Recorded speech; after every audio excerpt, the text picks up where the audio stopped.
Hey y'all are this afternoon. This is your buddy George Jones over at the Bergen Gun Range with my next installment on 8. Let's all shoot a new gun, why don't we? The new gun I got today is the Smith & Wesson 9 Sheild Plus. Well, what's plus about it, you say? Well, it's all that lint there, some of the plus. One of the pluses is it has a redesigned trigger from the conventional Sheild from before. It has a slightly redesigned trigger actuated safety mechanism, and they've added a trigger stop, which I think is pretty cool. Another thing that's nice about it is it's a 13-round magazine. It is a double column single feed magazine. So making it a single feed magazine meant that they only had to change the magazine well. They didn't have to change the upper part of the gun by design to make it work as a high cap gun.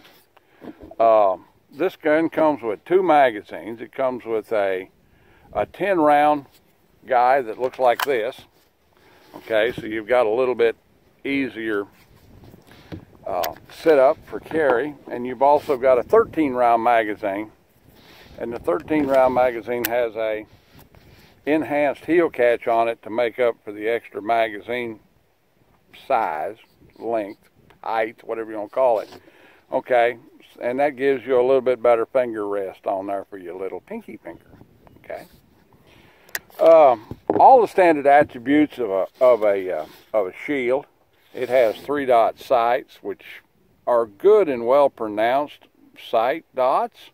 The only problem I have with it is they're all the same color, okay? And by that, you can get into a situation where, in a hurry, you wind up lining up the 3 dots by lining up the front sight, the left dot, and the right rear dot in order, which puts you way off the mark, okay?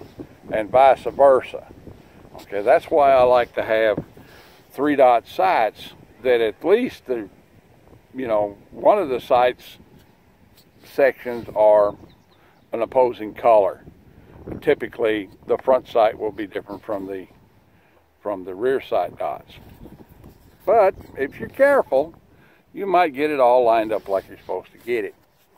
We're going to shoot this guy here in just a minute at 7 yards, and I grade this gun out to be a 7-yard gun with a 2 3/4 inch barrel. Well, let's look at the attributes of it. Your takedown is over here in the conventional way that a Sheild or a modern Smith & Wesson automatic would have its takedown. You have a slide stop, and it's very low profile. You might not be able to hit it. Probably better off on a reload just cranking it one time, pulling the slide back. You have no external safety at all. Okay, your safety is solely in the trigger. The magazine release is not ambidextrous. It's for your right thumb only. Okay, you might be able to get down here and get it with your index finger left-handed. That might put you in a better position. There is no Picatinny on this gun whatsoever. Of course, it doesn't have enough dust cover length to really accommodate any kind of Picatinny. Other than that, it seems to be a pretty straightforward 9 Sheild. I'm going to run a 13-round magazine through it here at 7 yards and see what kind of accuracy we can get out of it, if the wind will cooperate. All right, here we go. Got no finger rest on the front of it at all.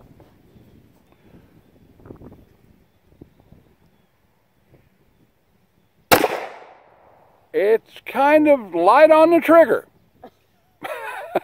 That one kind of took me by surprise.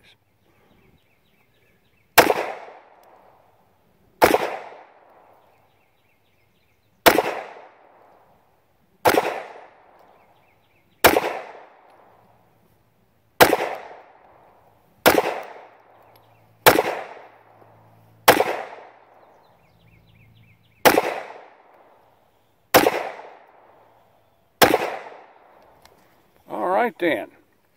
Let's go down and examine our accuracy. See what the shootation looks like. I'll throw a couple flyers. That should be 13 rounds. We got one right there and one right there in the 7 and 8. And the remainder of them are in the 10. Well, one in the 9. 1, 2, 3, 4, 5, 6, 7, 8, 9, 10, 11, 12, 13. That surprising trigger was probably this one down here or that one. But it has a little bit, I wasn't expecting that trigger. It has a little bit better trigger pull and a little bit better reset than the original Sheilds did, or do, or don't, or whatever. Yeah. That's the ticket. Overall, it's a pleasing gun to shoot. The recoil impulse is not too bad. I got the old arthritis in the right hand pretty good, and most of these compact guns beat me up pretty good, and this was not too bad at all.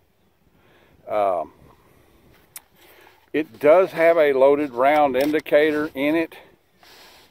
I forgot to mention it, and it's in the standard fashion of a Smith & Wesson chamber witness hole. Other than that, it's a pretty straightforward gun. This is the 9 Plus with a 13-shot magazine, and it comes with this little tin that makes it pretty packable, you know. All right then, that's about the size of it. These guys are in the $450 range. I won't quote the absolute price of the gun because I don't like for you to do that, but you can pretty well figure it's in the $450 range. It's a nice gun. It's not bad. I'm not a big fan of Smith & Wesson automatics. I love the 39. Most of the newer guns I don't care much for, but the newer guns here lately seem to be satisfying me. The Sheild 9 Plus, an outstanding little gun. Well, there you go. Like, take, share, commentate, and subscribe. Leave me no $1 in the Patreon bucket if you want to, and if you don't want to, well, I just keep right on making content for you. Let's keep being careful during these dangerous times. There is light at the end of the tunnel with the old coof. It may be a train. You know, join the NRA, and God bless everybody, and we'll see you when we see you. Bye now.